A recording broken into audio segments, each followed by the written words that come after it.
Hello all, thank you so much for joining us so that we can have a conversation about the Global South.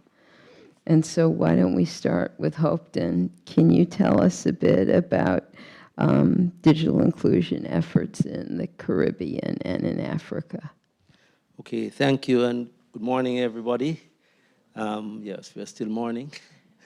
I'm happy to be here, and thank you for the opportunity. And just before I get into the immediate response, I just want to say, of course, that I come from this country of runners and of the kind of music which many people enjoy around the world.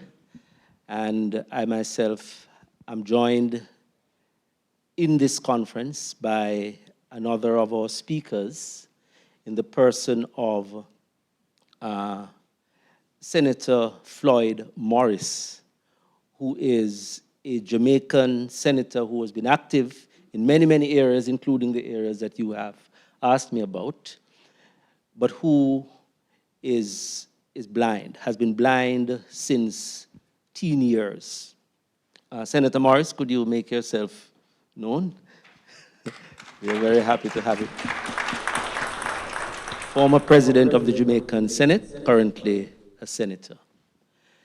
Yes, we are engaging in a continuing struggle in order to increase digital inclusion. The previous speaker spoke about 80-odd% coverage in the UK. In many of the countries of the Global South, we are talking about internet penetration in the neighborhood of 15% and less. For example, the person who took me by taxi from the airport to my hotel here is from Eritrea. In Eritrea, the penetration rate is in the neighborhood of 1.3%. That country joins many others in sub-Saharan Africa with single-digit penetration levels. And so sometimes when I engage in this kind of conversation in other places, I hear talk of a kind of post-access society. We are not anywhere near a post-access society. We are in an environment in which many, many countries are still focusing on getting basic infrastructure. The other important area in which we are working hard in the Caribbean and in many other parts of Africa is on digital literacy. Many of our members of the population have not had a sufficient level of exposure to internet use and to ICTs. And that becomes an important problem because even when there are provisions of infrastructure, including in schools, where there's a heavy tendency to place infrastructure in schools, many of the teachers have not been adequately trained in order to assist the students. In fact, many of the students are assisting some of these teachers in relation to how to handle and manage the internet. So there are still multiple problems we are addressing, but also multiple approaches to try to redress them. Victor, you work, of course, in many countries and regions around the world. Expand on, in your areas, what digital inclusion efforts look like. So, of course, at the World Bank, we work everywhere in developing countries. But I don't work in the department that deals with infrastructure, and I agree there's still issues in infrastructure. Actually, we have a very large initiative right now, and it's going to expand, called the Digital Moonshot, where we are trying to get developing economies to the digital economy in general. It's starting in Africa. But the interesting thing of the approach that we are following is infrastructure is just a piece of it, right? It's relevant, it's important, but it's just a piece. And even though infrastructure is basic to get access, we should not stop acting in the other areas and wait for infrastructure to be there. We can do a lot of things with 2G. We can do a lot of things with 3G. We don't need 5G 100% to start working on other issues of digital economy.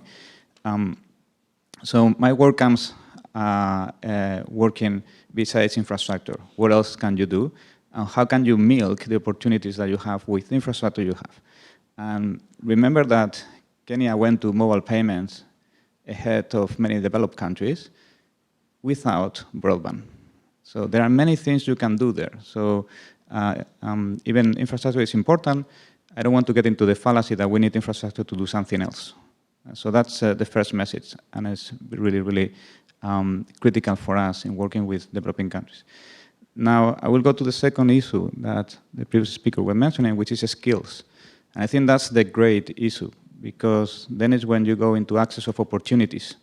You don't have the skills, you don't have the awareness of what you can get with it. So no matter how much infrastructure access you have, without the skills, nothing is going to be converted. There are very interesting studies by Diego Comín, where you can see it's about diffusion and absorption of technology, but that can be applied to internet technologies and digital technologies. And what you can see is, around history, the main issue between developed and developing countries was diffusion. That meant a technology that was developed in developed countries took a lot of time to go to developing countries. We start with the steam engine, for instance. It took hundreds of years to go from developed countries to developing countries. Now, diffusion gap is over. You have an iPhone release in New York, and in a week, it's in Nairobi. Okay, so there's no problem of diffusion. The problem is absorption. What do you do with it? And when you go to developing countries, the gap between the people that can absorb that technology and make a productive use and the ones that cannot is huge. And then you have the iPhone, but some people cannot use it or even afford it, or even if they have an Android, which is cheaper, but they cannot use it because they don't know how to and they don't have the skills. So then is when we go to technology skills. And I would say technology skills beyond digital skills. This is not about using just the phone or accessing internet. This is using it in a productive way. And we need to pass into how do you start coding? How do you start learning how to use this in a way that you can access micro-work opportunities? You can use it to be accessing freelancing opportunities. Because you can go to a village in rural Thailand and access micro-work opportunities directly and get an income much higher than in your village. The same happened in China with the Taobao models, where you can access e-commerce opportunities that you didn't have before. So all these things are there, but they cannot because they don't have those skills. Now, you're going to ask me, oh yeah, but coding is so complicated. A person with low education or low income cannot get into that. They need other skills first. Well, we ran some experiments to prove whether that would work or not. And we started using coding bootcamp models. We did that in Kenya, in Colombia, and in Lebanon. And in Colombia, I was in Medellin, and we trained population from the shanty towns of Medellin, young students, 3 months of coding bootcamp to see if they can get an entry-level job of technology skills, coding, entry-level job. And it worked. We did the random control trials. We have a positive effect. So we know that these models can work. Now, again, the problem is in the devil is in the details. You need high-quality coding bootcamps. I mean, they can train you well or bad. So be careful also, because as I read, I think it was last week in New York Times, sometimes coding bootcamps goes into rural areas and promise something that you don't get. So you have to be very careful with that quality part, but you can have it. The other thing is, how do you integrate this technology education and technology skills in the regular curriculum? And that is something also we are working. For instance, we have a colleague in education who has gamify. How do you get those coding skills? And it's getting kids also from shanty towns in Brazil to learn 21st century skills, entrepreneurial skills, and coding skills. At the same time, they play with kind of a mix of augmented reality game where you can have to go online to get instructions and then do it in reality and mix analog and digital. So these things can be expanded. And then the teachers become more a facilitator. It's not a teacher that has to train people, so their role change, and they don't need to know so much about this. It's just changing their roles, right? So there are many things that you can do and integrate, and a lot of opportunities. The problem is, how do we start changing these models into getting those skills? I'm going to finish here to let Alicia, and then we can continue. And because you have a very global perspective on a very important issue, tell us, Alicia, what do you see as the global trends at the intersection of digital inclusion and gender? Thank you so much, Susan. I'd just like to add that we have a third Jamaican actually in the room, and 2 in a panel of 4, so it's quite rare. But, you know, I think I wanted to take a big picture approach, because picking up on what Hopeton and Victor said, you know, we still have a lot of issues around access. So right now we have basically half the economy and half the global population still excluded from the digital economy.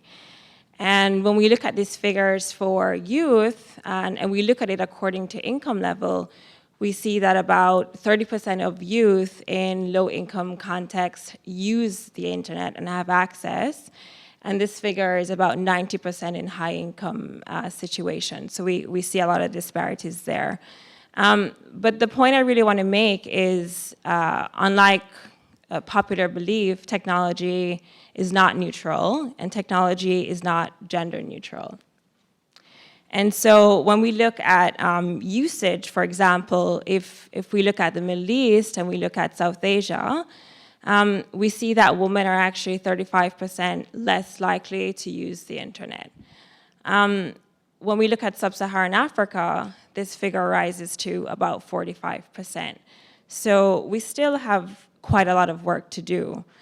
On the mobile side, GSMA has done some great research that really picks up on the trends as well, and we see something similar. So we see that women in low and middle income contexts are about 10% less likely to have access to mobile phones.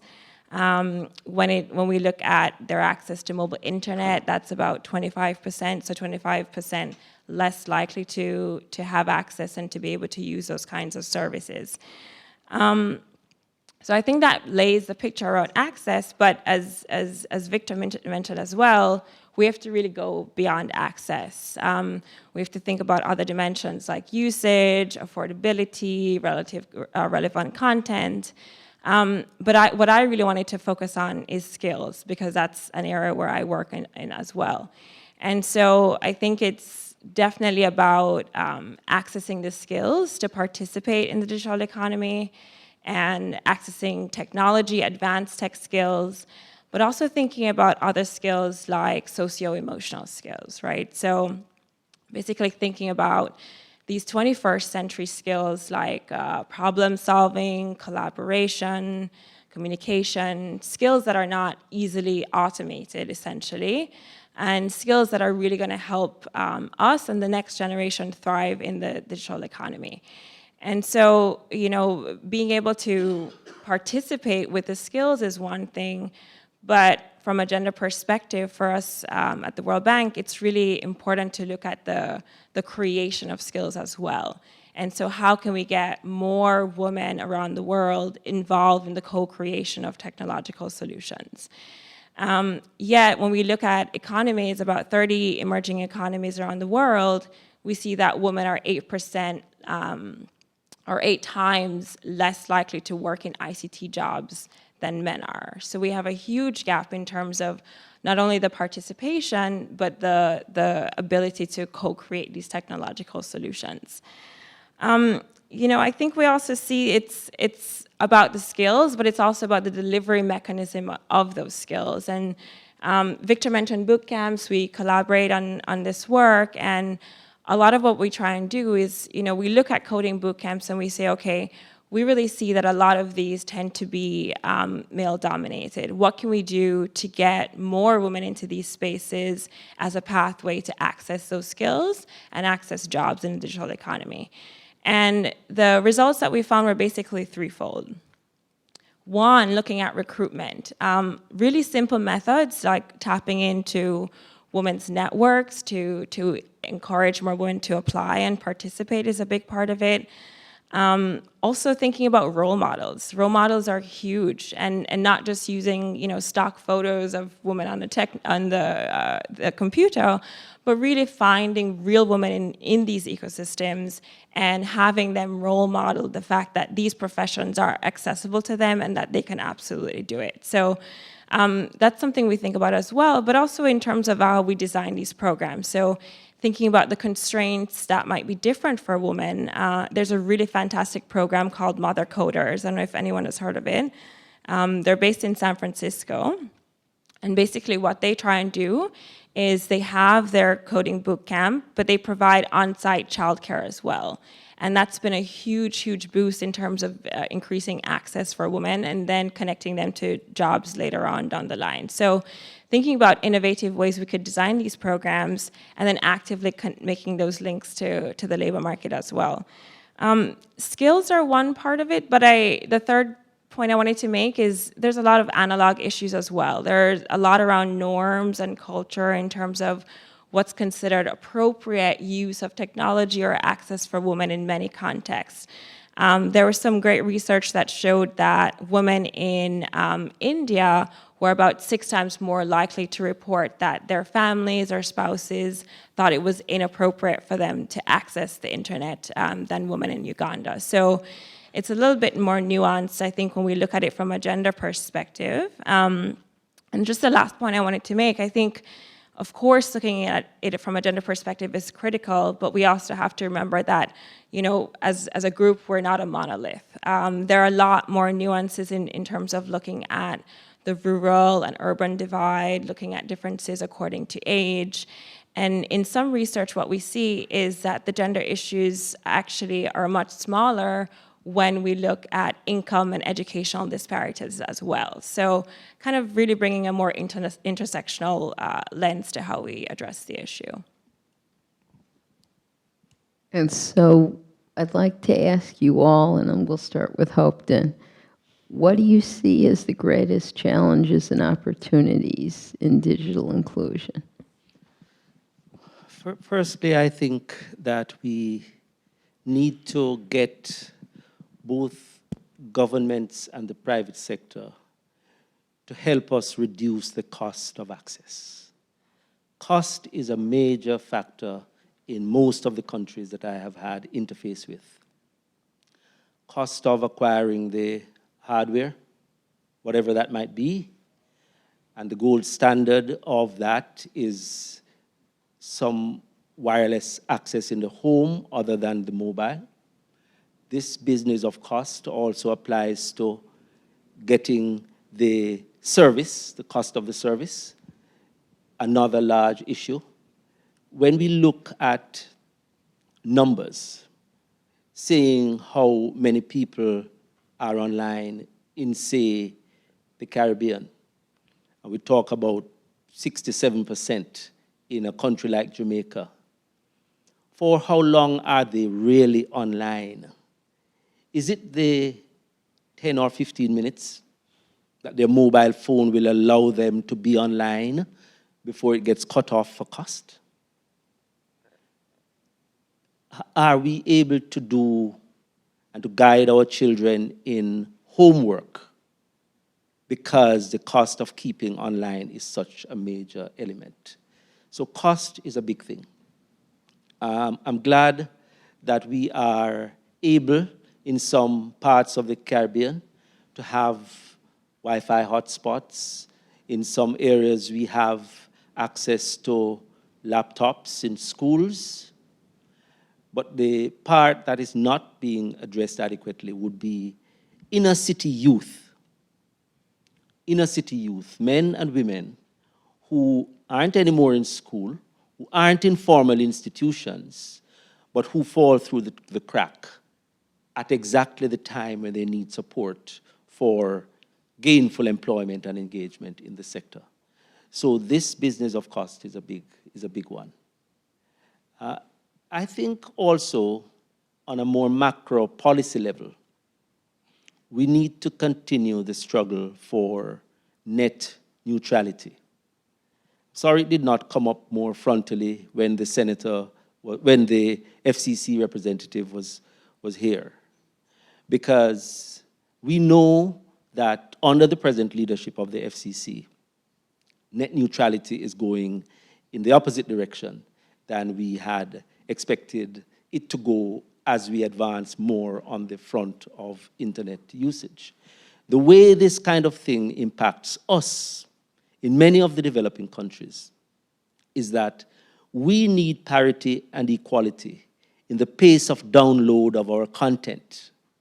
And there is no reason why a Jamaican filmmaker should have a slower download time than the download time required for Hulu or Netflix in a situation of 2 tracks.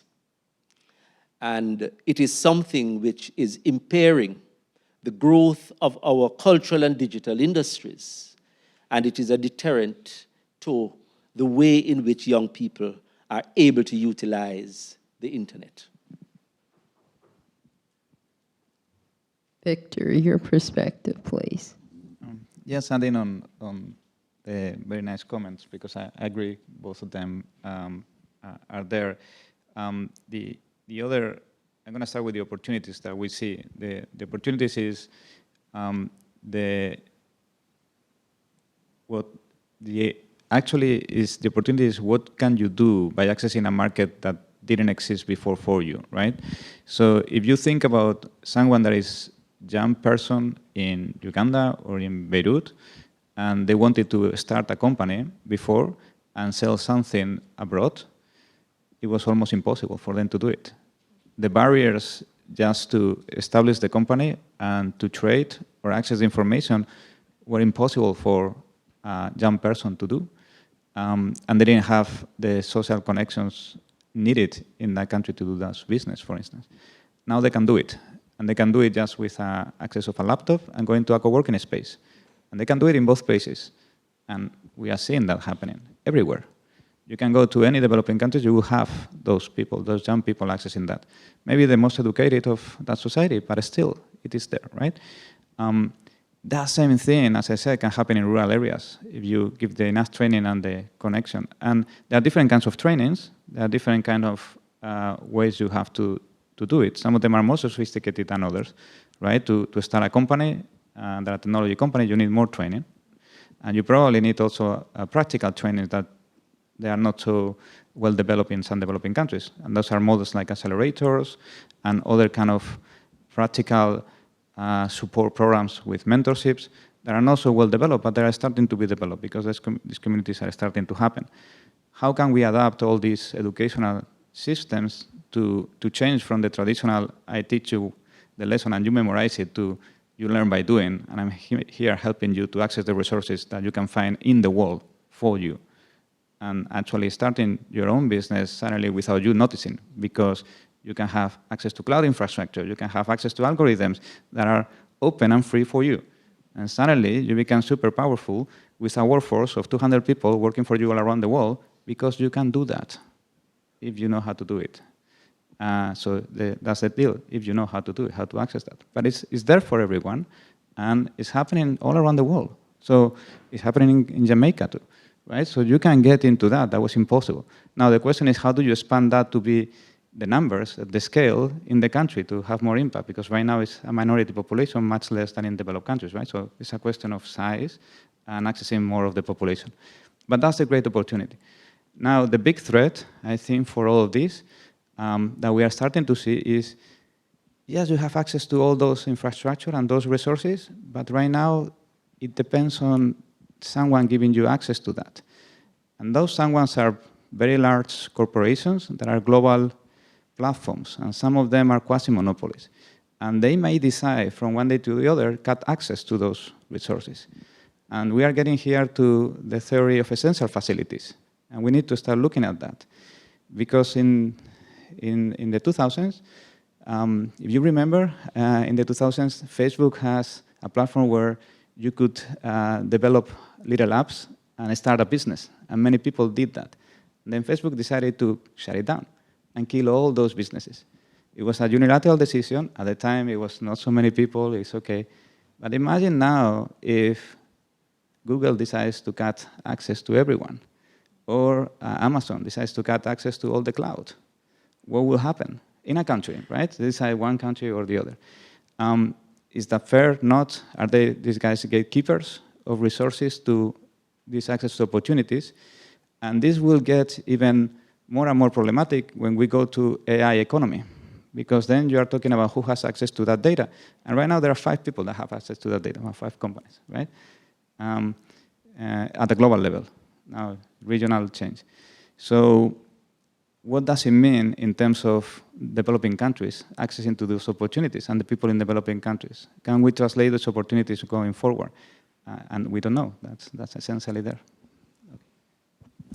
And Alicia, what do you see as the key levers for change and the challenges that are the most significant? Thank you, Susan. I actually also wanted to start with the opportunities because I think it's important to lay those out. And looking at it from a gender equality perspective, I think access to the internet really can bring about a lot of benefits. So increased access to information, increased access to services, addressing mobility constraints in context with social and conservative gender norms, providing opportunities to really express voice and agency of women online, but also really importantly, bringing access to new economic opportunities and new pathways to access jobs and income online. So, I think, and of course, access to skills, right? Looking at things like MOOCs and ways we could really facilitate continued education through technology. So I think there are a lot of opportunities, but in terms of the challenges, I wanted to focus on 2. And the first one, and this was mentioned earlier, is really about data. And so when we look at data from a gender equality perspective and looking at sex disaggregated data globally, it's incredibly patchy. We have a huge lack of accurate, timely, robust, and representative data. And so the ITU has been making a great effort in this area, but we do see that the data they have, which is primarily focused on access and usage, is representative of European economies. And only about 37 economies from the Global South reports this data as well. So it's really a hindrance to effective policy making, and this is something we have to really focus on. But the second thing I've been thinking a lot about in terms of challenges with bringing women and communities online for the very first time in some situations is this new challenge of what we're calling technology-facilitated gender-based violence. The International Center on Research on Women is starting some new work in this area, but really looking at challenges around online harassment, online cyberbullying, etc. And in our programs, this is starting to come up. So just one example, in a country with quite conservative gender norms, we have a fantastic team that's working on boosting access for women in terms of online work opportunities. And the challenge that they're coming across is women are really afraid to have their real information online, and that information is what's going to give them access to freelancing opportunities. But they are really concerned about the harassment that they will face online. And so, I think we've been really grappling with this, and I'm not sure we quite have the answers, because we do have Take Back the Tech from APC, which is fantastic, and they have some guidance about how you can protect your privacy and your information online. But a lot of these issues are actually cultural and social issues, right? They're issues that we might need to think about from a behavior change perspective in terms of tackling these. So I think those are 2 huge ones, particularly on the technology-facilitated gender-based violence. If any of you in the room have ideas, I would welcome those as well, because that's something that we're struggling with on our side. Thank you so much to Alicia, Victor, and Hopeton for this invaluable insights and expertise. That closes this section of the session. But what we'll do now is ask Avi to please come back up, and we'll open it to questions, answers, and discussion moderated by Jorge.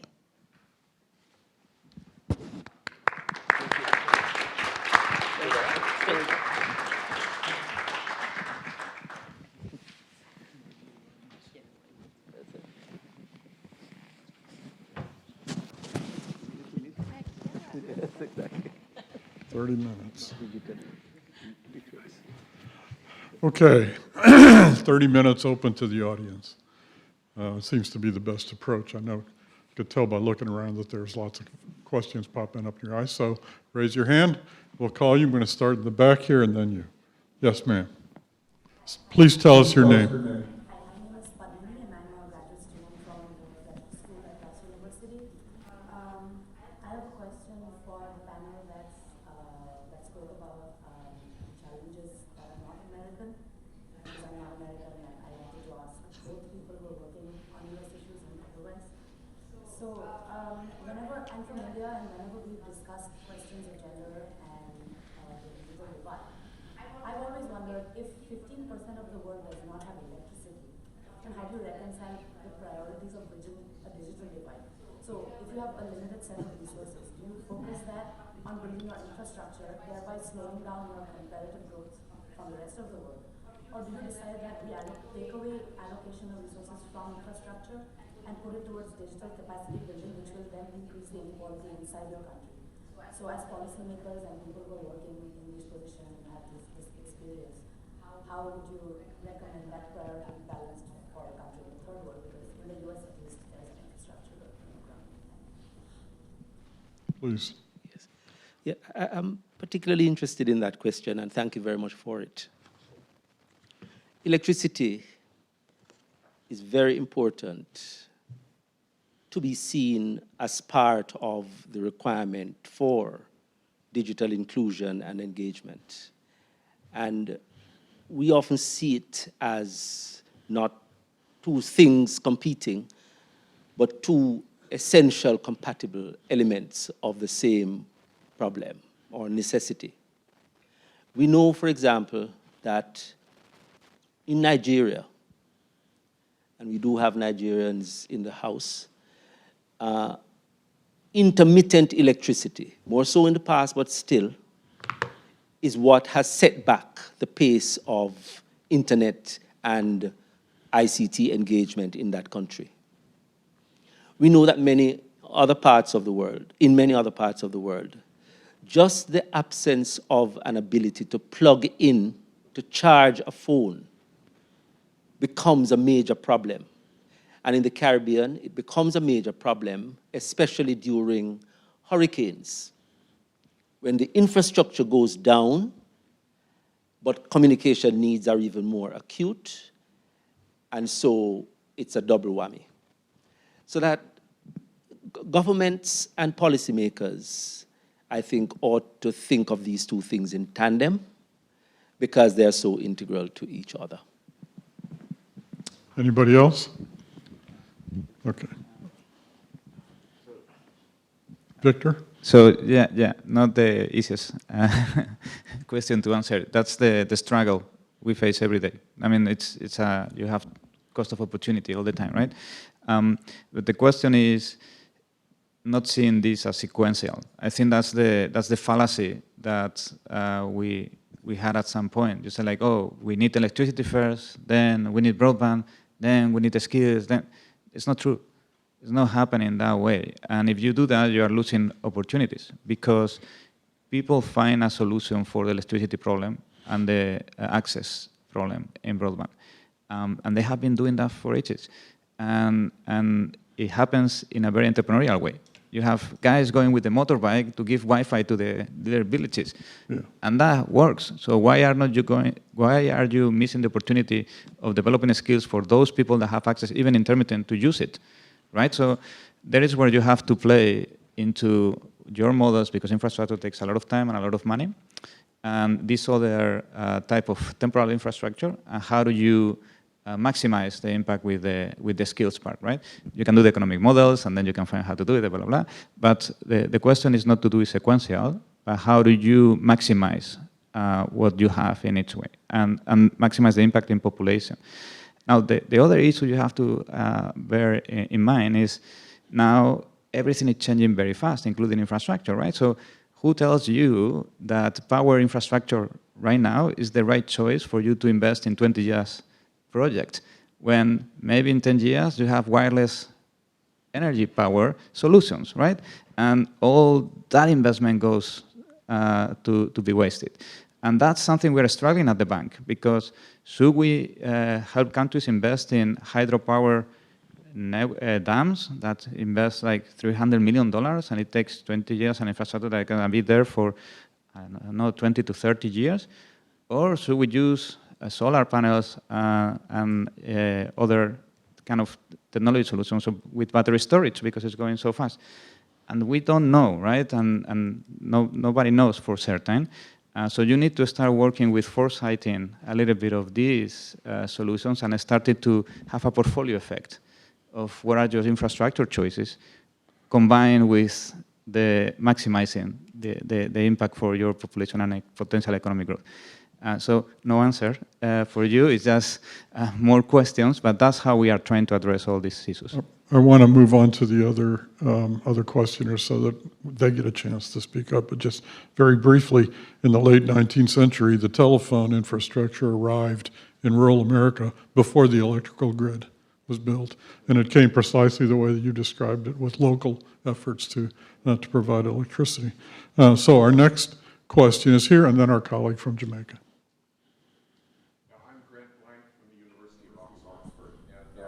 I wanted to comment more than ask a question, but comment on two things that Avi said about British internet policy, which he sort of passed over, and I think they deserve a more in-depth explanation. First is the British investment in gigabit Ethernet internet connections in rural areas. The British government has spent many billions of pounds sterling extending the fiber network out to rural areas. And it has a very active program doing that. So the rural aspect, the British government is very committed to that, put a lot of money into it. Second point, he said very briefly, the cost is declining. And that actually deserves a bit more of an explanation. Just from my personal,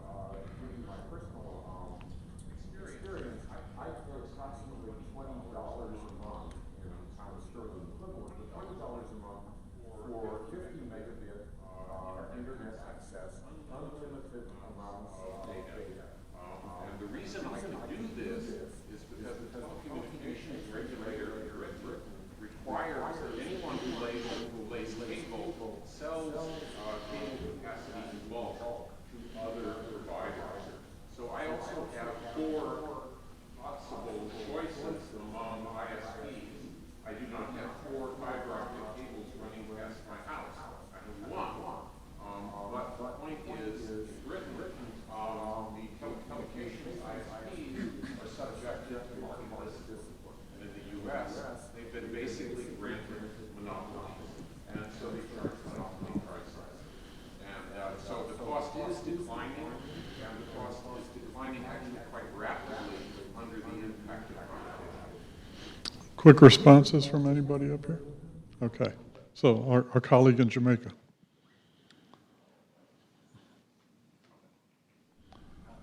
Thank you very much. Prof. Dunn spoke about the issue of cost, which is extremely important in the whole digital divide. And I have a vested interest as it relates to persons with disabilities because of obvious reasons. But one of the things that struck me is the fact that we have, based on global data, over 80% of persons with disabilities living in the global south being poor individuals. Now, if that is so, it means, therefore, it will be extremely difficult for the vast majority of persons with disabilities to access the technology at affordable cost so that they can benefit from the offerings of the digital divide. I would want to find out from the panelists of some examples, or other members in this August body, if they can point to some examples, specific examples that have been put in place to accommodate and include persons with disabilities in terms of the digital divide in their different jurisdictions. Any comments? Yeah, Avi? So it's a really important question, and I think I touched upon our kind of Digital Inclusion Innovation Fund that was looking to support disabled and older people. I agree that a huge amount more could be done. In the UK, we have a manifesto commitment to bring 1 million more people with disabilities into the workforce.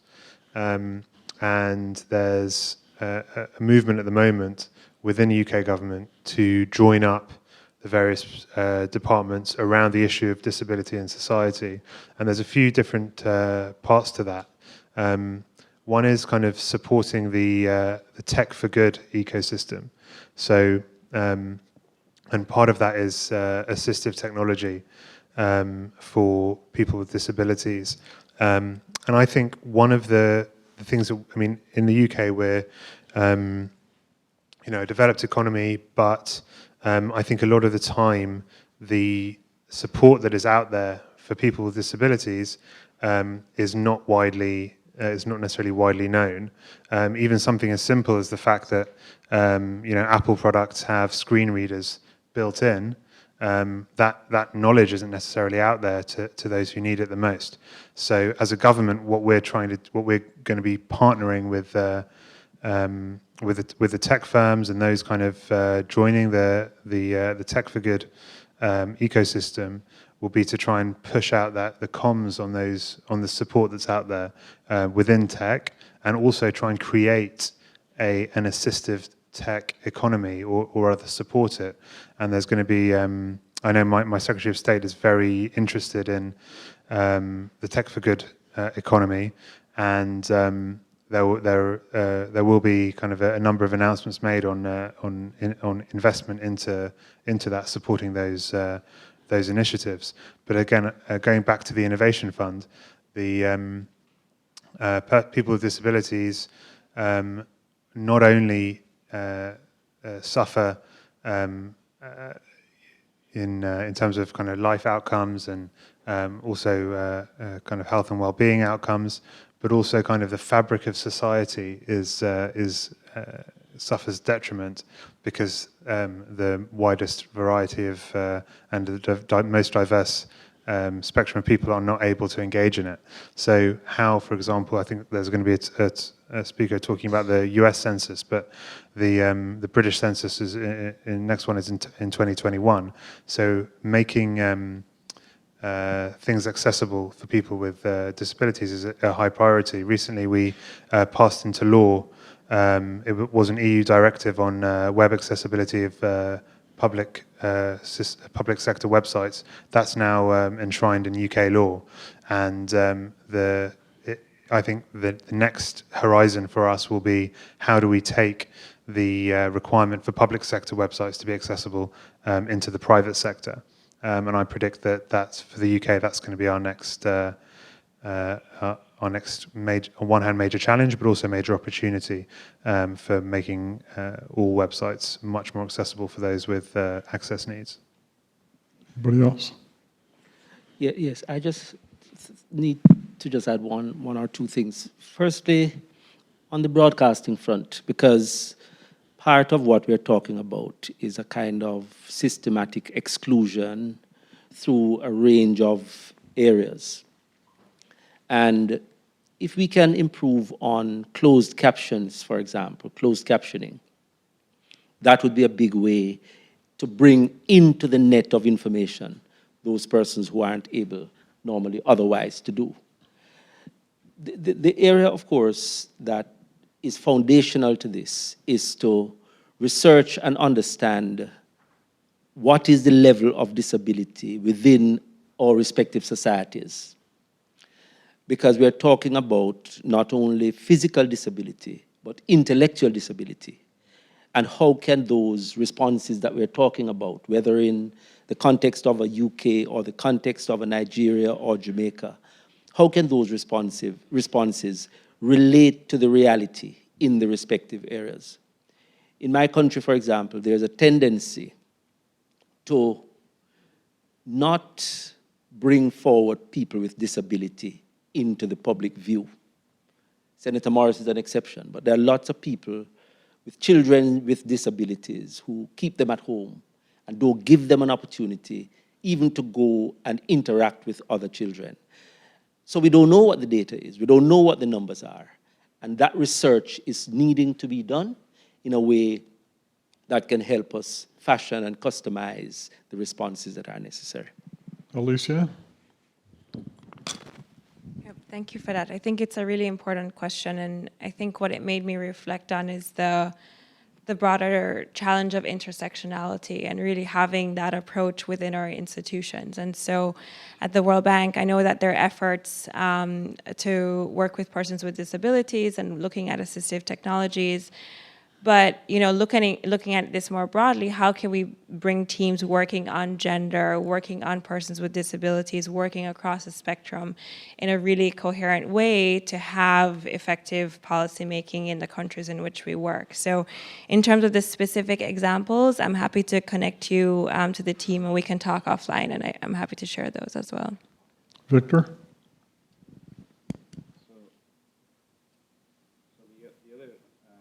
And the other option you have, and you were talking about how do you adapt it to the context, because you have disability has been in universal service forever, right? You probably, all the countries have it there, and it has to be in the universal.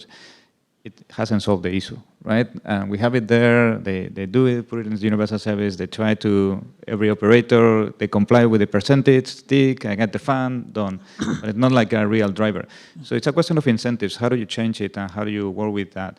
And the way we've been approaching that is leveraging that opportunity I was talking about, leveraging tech startups.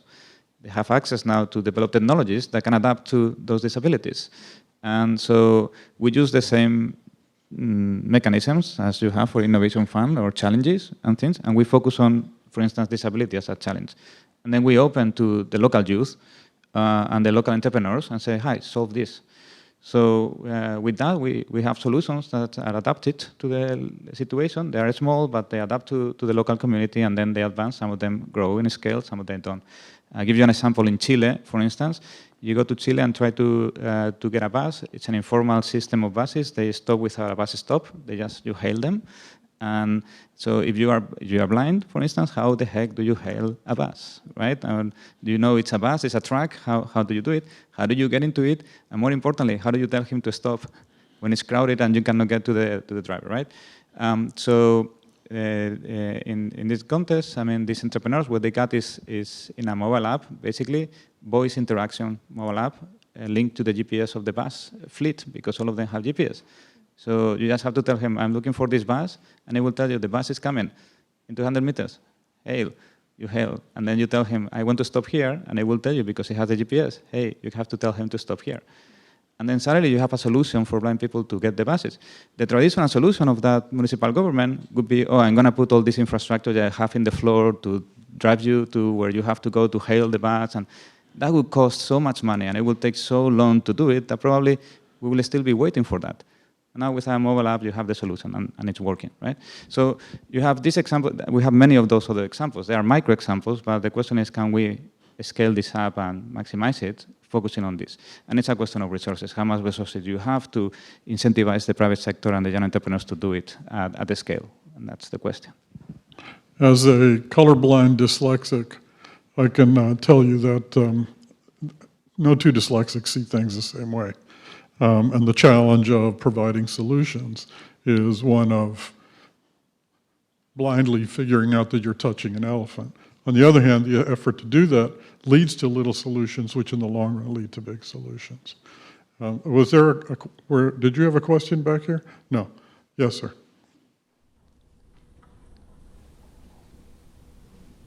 Thank you very much. The question is actually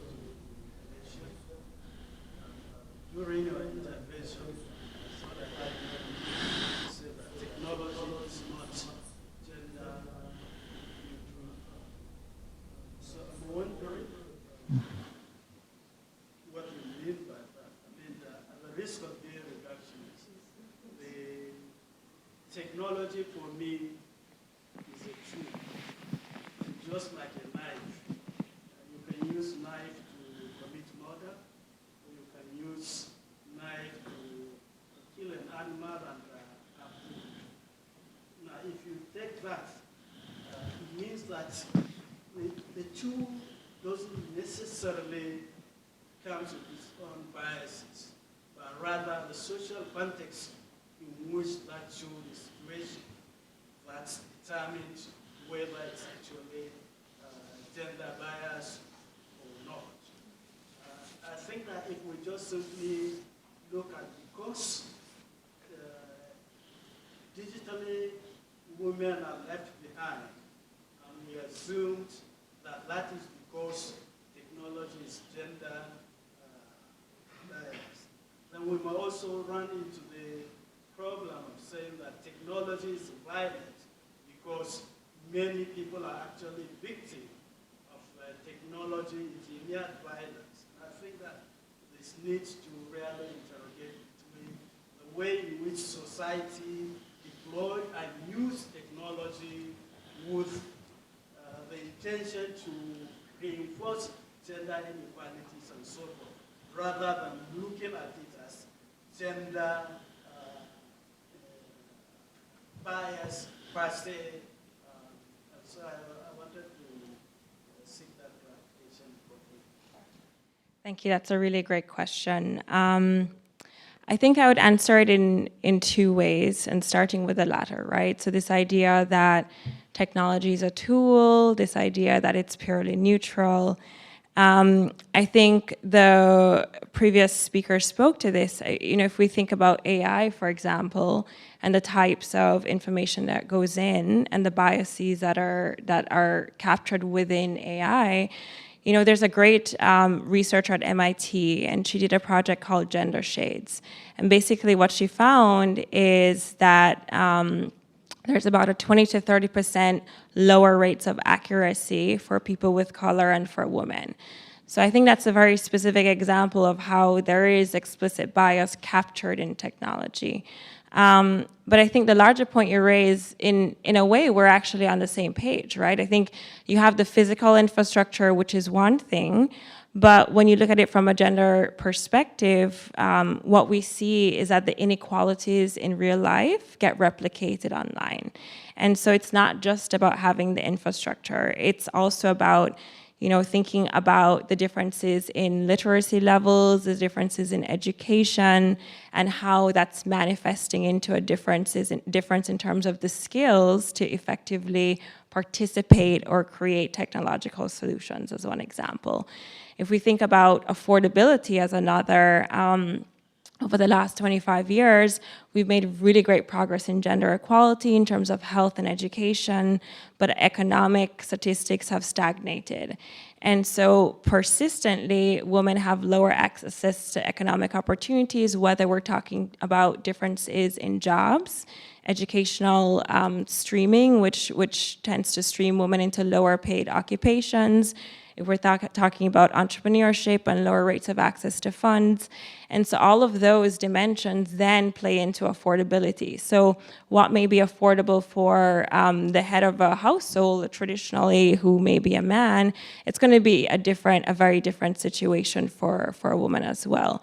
And also this idea of norms, right? And they're different and they're local, and we really have to be careful about it when we think about technology. And so in some instances, having a technological solution like digital financial services, that's been hailed as a way to give women increased access to privacy and a safer place to store their money. In some contexts, it's actually doing the reverse, and it's giving male family members, whether it's a brother or a spouse, easier access to the information in terms of the types of money, the amount of money a woman has, and then she loses control over it. So I think we actually are saying the same thing. I think my point is, yes, you have technology, and yes, it can be a tool for good or not, but we have to think about the surrounding ecosystems and the surrounding inequalities that are persisting in the digital world. Avi? Yeah, I'd agree with everything that Alicia says, and also that this is, I think, where the digital skills conversation comes in, because the more people from diverse backgrounds and the more women we can bring into onto the digital skills spectrum, they will be designing the tech of the future, and it will allow us to have tech that reflects its customer base. And at the moment, we have tech that's predominantly designed by men and is used by, obviously, a much wider, diverse customer base. I'd also add the issue of data. I think it's something which we continually struggle with, getting understanding the diversity of the tech workforce and who's making our products, who's using our products. It's a real challenge. And one thing in the UK we have now a requirement for reporting on the gender pay gap across every company bigger than 250 employees. So that's kind of helping us understand a bit about the disparities there, but it's there's still a long way to go. The other thing I would say is around the changing the societal norms. So if you look at the venture capital sector, it's one of the least diverse sectors around, and obviously as soon as a VC invests in a startup and may take a seat on the board, if that VC has an all-male investment team, that's just going to perpetuate that kind of societal norm, and that's one of the things in the UK we're really trying to break down. And you know, the mantra is often kind of follow the money. So if we can change those norms within VCs, make sure that the investment in female-led startups and those from underrepresented groups, I think will kind of not only start creating tech that is representative of its customer base, but also change those societal norms in many cases. So let's thank the panel. We want to stay on time and make sure that everybody else has time as we go forward. So let's give the panel a big hand. Thank you all for coming.